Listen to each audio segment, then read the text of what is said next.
Pour Madame Arnautu, pour le Front National.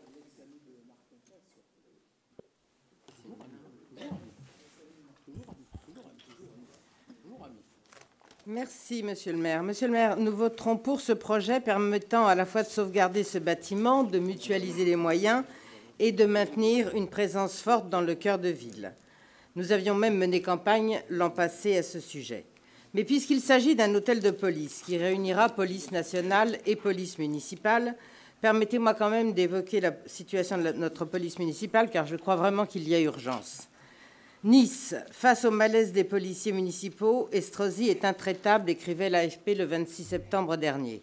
La veille, c'est Libération qui titrait « Mouvement de protestation au sein de la police d'Estrosi ». Oui, monsieur le maire, il y a bien un mouvement de protestation et il est profond, vous le savez, même si vous le niez publiquement.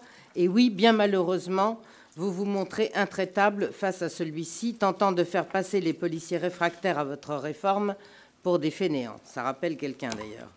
Nous, élus du Front National, avons été sollicités. C'est pour ça que j'interviens ce matin sur ce sujet par des agents qui ne savent plus comment se faire entendre et qui, et je dois vous dire que c'est particulièrement choquant, ont peur de se faire saquer, je reprends leurs termes, s'ils s'expriment publiquement. C'est ainsi qu'on en vient à avoir des tracts anonymes témoignant de tout le malaise de nos policiers. Nous avons rencontré des dizaines de nos agents partageant tous le même avis. La réforme mise en place déstabilise les policiers et elle ne renforce pas la sécurité. Censé renforcer la présence effective sur le terrain, le bouleversement des grilles horaires a en réalité engendré exactement l'effet inverse. Encore un exemple d'ailleurs de belles réformes pensées par ceux qui ne connaissent rien des réalités du métier et du terrain. En faisant passer les vacations de 10 à 7 heures, les bureaucrates municipaux ont totalement désorganisé non seulement le travail des agents, mais aussi leur vie personnelle et leur vie familiale. Des policiers ou policières ne voient presque plus leurs enfants ou ne peuvent plus assumer leur garde alternée. Cela ne devrait pas nous laisser indifférents, car être traités avec mépris touche bien sûr à l'équilibre personnel de nos agents et donc se reflète aussi dans leur travail. Au final, la présence sur le terrain s'effondre avec des départs, démissions ou demandes de mutation ou des arrêts qui se multiplient. On évoque déjà 80 départs. Les recrutements annoncés ne peuvent pas masquer la réalité et certains sont déjà sur le départ pour d'autres communes avant même d'avoir terminé leur formation, tant les conditions et les relations sont devenues exécrables.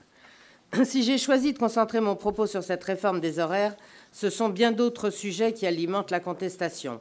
Doit-on parler de la prime NBI, nouvelle bonification indiciaire, des ASVP qui remplissent des missions de police, de la disparition de la brigade dédiée au transport ou encore du temps que vous avez mis pour enfin démarrer la dotation en pistolet automatique de nos policiers? La municipalité doit écouter les agents et revenir à une organisation du travail bénéficiant à tous et en premier lieu, bien sûr, à la sécurité des Niçois. C'est pourquoi nous vous demandons, s'il vous plaît, la création d'une commission d'évaluation associant majorité, opposition et représentants des agents, bien sûr, qui permettrait d'auditionner les policiers et d'évaluer l'impact réel de ce dispositif et son efficacité. Je vous remercie. Merci, madame. Pour le groupe radical et divers gauche, madame Bois-Mottard. Merci, monsieur le maire. Alors, sensible à l'atmosphère de zénitude que vous avez voulu impulser à notre conseil ce matin, je voudrais avant toute chose vous rejoindre dans l'hommage qui a été à mon tour donc rendu à madame Estrosi Sassone pour son investissement engagé et talentueux au service de notre collectivité dans les fonctions qu'elle a eu à exercer jusqu'alors et qu'elle continuera de toute façon, on l'a bien compris, à exercer aussi au niveau de la métropole.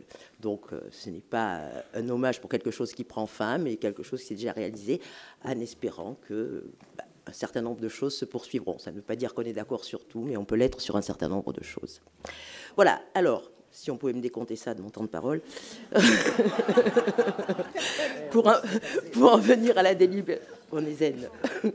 Donc, ce n'est pas une décision anodine que vous nous demandez de prendre. L'hôpital Saint-Roch à Nice a une longue histoire qui confère d'ailleurs parfois un peu au mythe. tant le bâtiment est original. On a même pu croire, dur comme fer, qu'il était classé. Alors, ce site a été consacré, dès son origine au milieu du XIXe siècle, aux soins des malades. C'est la raison pour laquelle on aurait pu penser que, même s'il était mis fin à sa vocation hospitalière,